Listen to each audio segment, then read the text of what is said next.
Thought I would quickly show you what we got here. There is no hiding Doug fir. See that red, folks? That is Doug fir right there. Beautiful stuff, isn't it? And that bee seems to be enjoying it too. So we got one Doug fir 4x4, pine 4x4, got some pine 1xs, some Doug fir 1xs. I did leave these live edge. Yeah, they'll be all right. So we've just got to stack and sticker those. I love the look of that Doug fir though. Cut those all at 1 inch on the evens, which means they're 7/8 inch. So they'll dry a little bit. They'll still be above 3/4. They can be planed. And then we've got that big 16-footer there. Needs to go on a pile over here. And I mentioned my structure here. We're not going to continue this. We are 3.5 feet up, so it's kind of cool. Gives you an idea of what we're doing. I've got to peel these logs, so we're going to be dismantling this here pretty soon. We're going to have to, and then anything that's not a really nice squared up D-log, I will probably break it down a little bit to maybe 5.5. I've mentioned in previous videos, so... And of course, you probably saw that big sign right there, Industrial Cutting Tools. That's Joe Maine. If you need bands, give him a call. That's the place to get the bands, folks. That's where I get mine from. I happen to run mostly now 1.5 inch bands, 7 degree. I tried all the different 7 degree profiles. I just went with a standard 7. I like that 7. Believe it or not, I was cutting with 4s today, just because I've got extra 4s. It was the last one in my box. So I can take all of those out. I got a brand new box from Joe Maine over at Industrial Cutting Tools. And folks, I'm telling you, that's the place to get your bands. And we've got work to do. You can see that this is, it's been an interesting experiment to throw them up here like this. Kind of gives you an idea of how things are going to go, sort of. But you know what? We didn't get everything done today. If you watch my channel regularly, you know I suffer from back trouble and hand trouble and arm trouble and all kinds of things. So I busted up old Jarhead. So I have to learn my limits, folks. But I did want to kind of show you this here real quick. Check it out. That used to be fence, which is now over there. Used to come all the way out over here and come around this corner and meet up with that one. So it's all gone. And what we're going to do is we are going to be setting an 8x10 or 10x10. I haven't decided yet. Maybe 10x12. I don't know. D-log structure right here. Originally, all the logs were going to go for the addition on the back of the cabin. However, because this will be my first D-log build, that's partly why I chose D-logs. I watched plenty of videos myself on building with D-logs. It's pretty straightforward. Mill the logs into a D shape. Pick your size, 6, 7, 8, whatever inches, and then screw them all together, basically. But what you do have to do is put in a foundation, which we'll do here. And the type of foundation I'm going to build is, well, you would think of it as a temporary foundation, but it won't be. It'll be as permanent as it needs to be. But what I'm going to do is I'm going to set 8-inch logs that will be cut flat, top and bottom only, 8 inches deep, with a minimum 8-inch wide surface. And those 8-inch logs will be stacked on cinder blocks and leveled completely. Those will then make the foundation for the actual cabin. And we'll start stacking 6-inch D-logs or 5.5s or whatever I decide to do, because I'll probably take the smallest D-logs out of that pile there and start figuring out what's the smallest one I've got. I'll need to restack them, and I'll be doing that and peeling them all, and then all of the ones that are kind of twisted or that didn't work out quite right or are a bit small, they will all get pulled over for this build, and I'll pick a standard size, 5 inches, whatever, and then we'll remill them all to that, and then we'll stack them, and we will stack and screw them. Now, the way I plan to do it, and I've seen it done this way a couple times, is I plan on taking sill plate insulation. So sill plate insulation is a 6-inch wide kind of foam roll that you'll roll out when you're going to put a floor on a slab, right? You're going to build slab on grade. and you're going to build your wall right on the slab. You put your insulation down, then you put your bottom plate down. Well, what I've seen done with D-logs is people put one of those layers of insulation between each layer of D-logs, and then you screw them together. Now, if you've got 5 or 6 inch D-logs, you can use log screws, and basically you can, drill the log screws into 2 or all the way through 3 or whatever. I need to make a decision. Do I want to go with 10s and 14s or whatever? So I'll find out, and before I start my build, I'll let you know. But essentially what you do is you stack that first log on top of the base log and screw it in.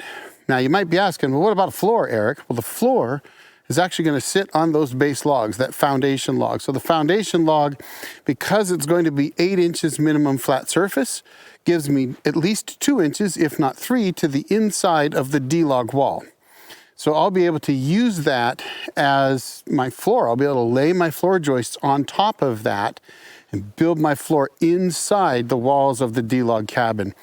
And I have a couple ideas about how to make that work to keep the rats and mice out. And one of them is to build the floor in sections and put hardware cloth underneath it, staple it, whatever, and then lay it in sections so that by the time I'm done, I'll have a 2x6 floor, R21 insulation sitting on top of hardware cloth so the rats and mice can't get to it. And, and of course you put a vapor barrier down right on the ground before you lay your floor down. And then once your walls are stacked up to 7 or 8 feet, whatever you decide to do, then you can start building your roof. And the way I plan to do that is with purlins. So a purlin will go lengthwise, and you'll have one on the top of the wall, one at least mid-span or 2 mid-span, and then your ridge beam across the top, which will sit on the way you build your gable ends out of logs. And then if you want to, you could put a post in the center of it, with a span of approximately 10 feet. You don't need a post, I don't think, if you put something big enough in there. Your ridge log, if you put a good sized ridge log in, it's not going to sag over 10 feet. So I think it'd be fine. And then on top of that, nail your first layer of your roof down.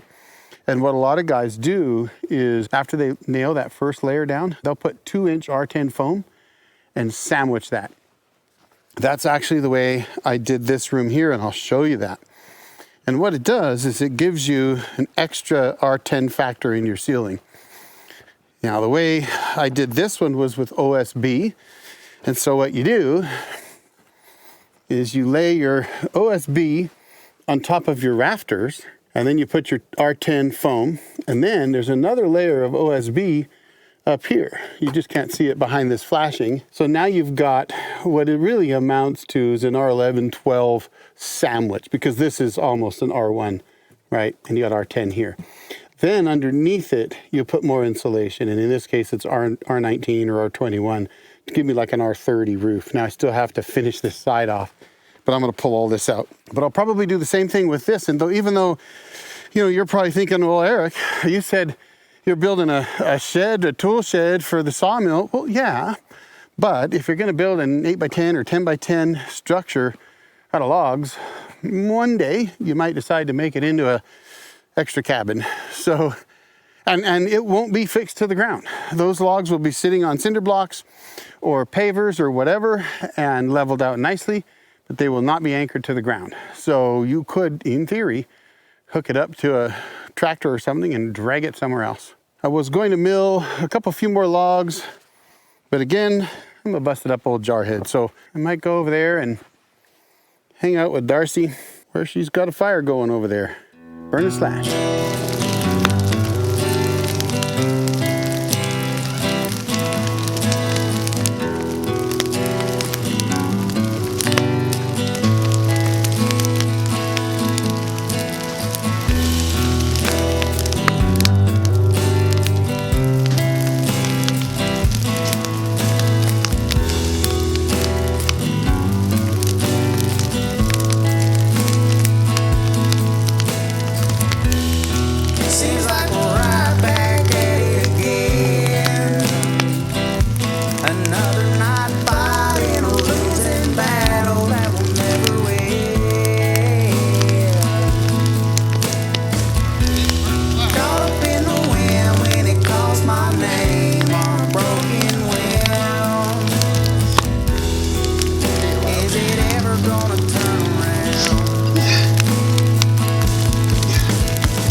But I find my comfort in the blanket of black, like it was my home.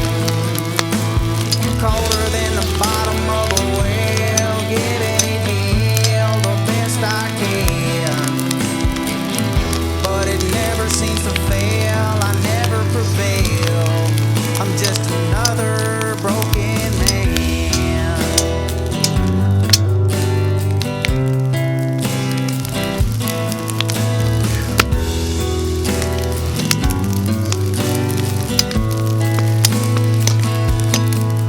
Well, despite my fears, I move on with the rhythm of life.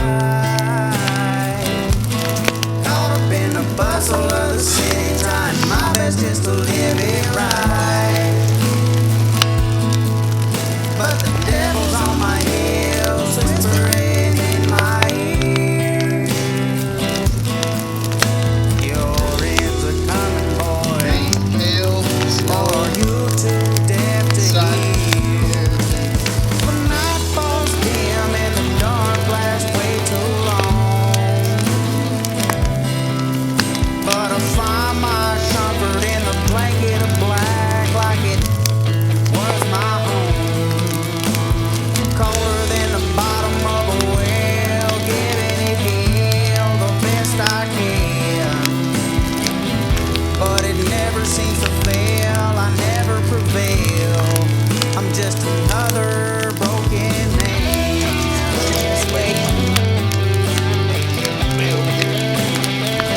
I'm a broken man.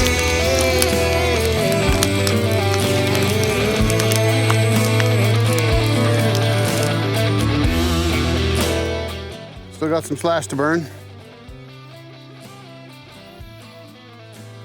Well, folks, the week is over. It's time to pack up and head back to civilization. We have enjoyed ourselves out here, I'll tell you. It's been blissful. We've been working hard, though. Heck, I think I slept 9 hours last night. I never do that. Oh, definitely been a great week. We've got a ton of work done, ton of slash dealt with. Feels real good. Got some milling done. I did not get all the milling done that I wanted to do. And I still got to pick up some 4x4s and stick them in the back of the truck. My back told me it was time to quit yesterday. Unfortunately, as much as I want to just rock and roll and get her done, just can't always do it. So that's when you got to learn to slow down. I think that's a sign of age, right? As you get older, you become an old jarhead, you slow down. I'm gonna go kill this generator real quick. I didn't need to run it. I was just testing something on my batteries. The BMSs on my big battery mules act kind of funny sometimes. Let me shut this off.